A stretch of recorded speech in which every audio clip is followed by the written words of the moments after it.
Assalamualaikum warahmatullahi wabarakatuh. Saya Sofia Ayu Firda Pratanti dari UIN Syahid Ali Rahmatullah Tulungagung. Kali ini saya mendapatkan tugas dari mata kuliah Kewirausahaan Pendidikan. Kali ini saya akan mewawancarai wirausaha muda dari Tulungagung yang bergerak dalam bidang wirausaha jangkrik. Baik, selamat pagi Mas. Ya, pagi. Mohon maaf minta waktunya sebentar. Saya akan mewawancarai Anda dalam bidang wirausaha jangkrik. Ya. Nama Mas siapa ya? Kenalkan saya Budi Utomo dari Tulungagung ya. Sebelumnya apa latar belakang dalam wirausaha bisnis Anda ini? Dalam bisnis budidaya jangkrik ya. Budidaya jangkrik ini ya. Latar belakangnya kita ekonomi ya. Jadi karena saya mencoba-coba banyak usaha dan gak sukses ya, belum sukses. Kemudian banyak usaha yang sudah kita coba, saya coba. Ada teman yang menyarankan usaha ternak jangkrik itu ya, kita coba-coba terus dan akhirnya ketemulah titik di mana saya bisa mendapatkan pasar yang bagus ya di kategori bisnis budidaya jangkrik. Seperti itu ya Mas. Iya. Mas Budi sebelum menggeluti usaha jangkrik ini, dalam sebesar ini apa usaha yang pernah Mas Budi geluti? Banyak ya usaha yang pernah kita geluti, banyak sekali, dari ternak bebek, ternak ayam, bahkan ternak sapi pun pernah ya. Cuma dari segi hoki kayaknya saya kurang hoki, terus boncos gitu ya. Kemudian saya coba-coba karena rekomendasi dari teman-teman komunitas, kan ada komunitasnya ternak jangkrik itu ya. Saya coba ternak jangkrik dan akhirnya dengan usaha yang keras dan tim saya yang sekarang bagus, jadi bisa berkembang itu. Mas Budi menanamkan bisnis Mas ini dengan Surya Jangkrik, terus usaha jangkrik yang sudah berdiri sejak kapan Mas? Ya, bisnis saya ini saya namakan dengan nama Surya Jangkrik ya.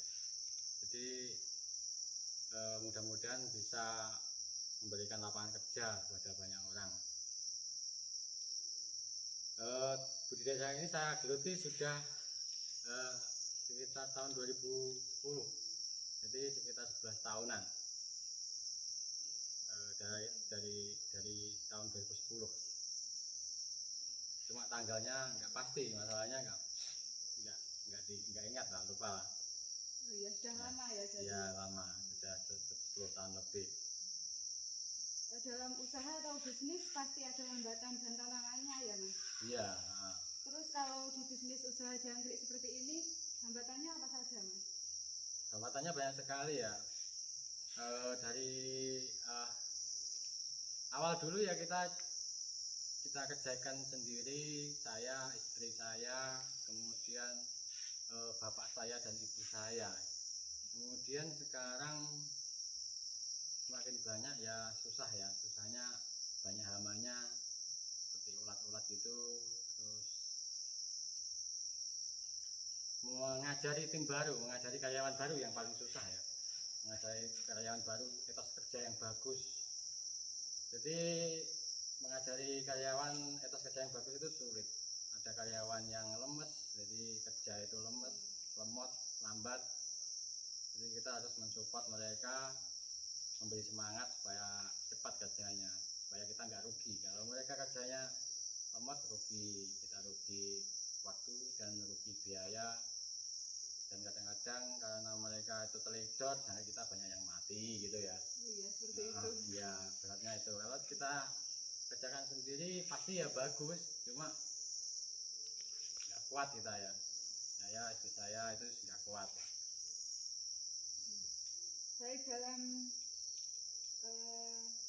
semakin besar Surya Jangkrik pastinya membutuhkan karyawan yang semakin banyak juga ya Bu? Iya, pasti. Mohon maaf Mas ya, saya bertanya masalah uang bisnis ini memerlukan modal berapa ya?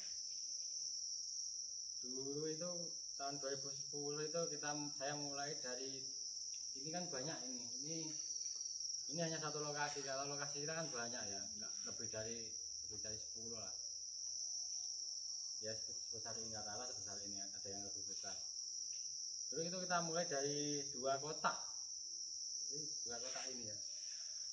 2 kotak seperti ini. Bulan pertama 2 kotak seperti ini, bulan kedua tambah 2, 4. Terus bulan ketiga ditambah lagi, punya 22 gitu. Kemudian stuck dari ke 15 kotak, berhenti, sudah capek, sudah nggak kuat.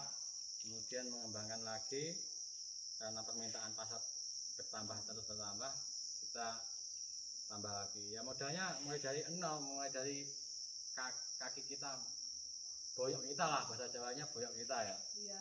Dikejani dhewe kabeh lah. Jadi tanpa ya modal tetap ada, modal pembuatan kandang. Dulu kan nggak seperti ini, di emperan rumah gitu. Jadi nggak dibuatkan tempat spesial seperti ini, tempat tersendiri seperti ini enggak. Iya. Berarti dalam mengurus kandang sulas ini dan dalam puluhan lokasi memerlukan beberapa karyawan ya itu? Banyak karyawan kita itu kita rolling. Untuk sementara yang kerja di tempat kita sekitar 25 orang ya. Jadi kita pindah-pindah gitu, nggak pasti, tempatnya nggak pasti. Tadi kita sudah membahas tentang tips-tips pemasarannya ya Mas? Ya, tadi sudah tak jelaskan secara pemasaran, dari semua aspek pemasaran kita masuki. Iya. Untuk yang terakhir ya Mas, tolong berikan kiat-kiat sukses dalam bisnis budidaya jangkrik untuk para pemuda agar lebih bersemangat dalam menjalankan usahanya. Iya. Saya kan masih muda ya, jadi kita bukan mengajari, jadi berbagi tips lah. Gimana untuk pengusaha muda yang lain itu bisa ikut berkembang dan mengurangi lapangan, mengurangi pengangguran ya. Iya, mengurangi pengangguran ya. Mengurangi ya. Jadi tipsnya itu kita harus menguasai bidang usaha yang kita mau geluti. Jangan kamu terjun ke usaha tersebut kalau kamu itu nggak menguasai. Misalkan seperti ini ya, ternak jangkrik seperti ini, kamu harus menguasai sendiri cara masak, cara makannya, cara anunya, cara minumnya, makannya jam berapa, tidurnya jam berapa, kita harus menguasai itu semua. Itu satu, itu ya. Kedua,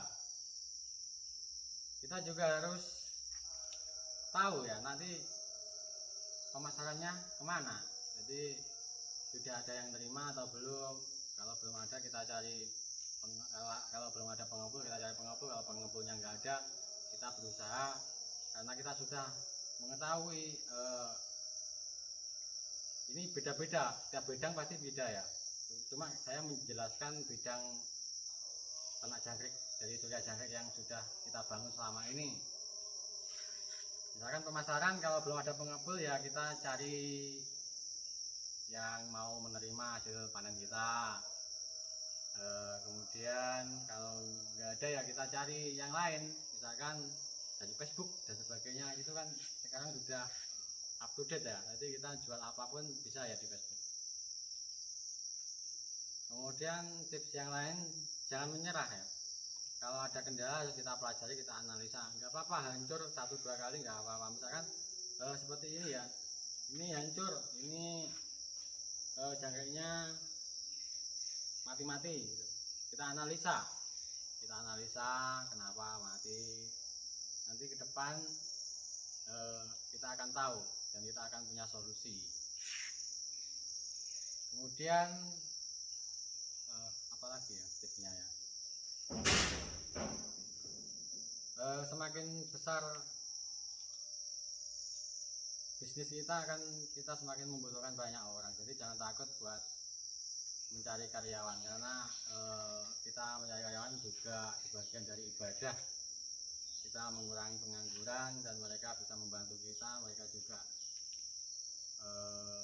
jadi mereka menitipkan rezekinya kepada kita. Jadi teman-teman pengusaha semua jangan takut buat mencari karyawan, karena kita intinya pokoknya bagus ya, mencari karyawan itu bagus. Jadi teman-teman kalau usahanya mulai berkembang, carilah karyawan membantu, tapi dibutuhkan juga keahlian untuk mencari karyawan. Jadi nggak boleh sembarangan, kalau sembarangan nanti teman-teman yang akan susah. Jadi teman-teman bisa belajar sendiri di Google ya, cara mencari karyawan gitu gimana. Iya. Apa lagi ya, kebanyakan ya tesnya ya. Alhamdulillah lumayan. Nah, sudah ya. Terima Itu kasih aja. Mas atas waktunya sudah memberikan waktu kepada saya tadi. Ya. Sekian dari saya. Wassalamualaikum warahmatullahi wabarakatuh.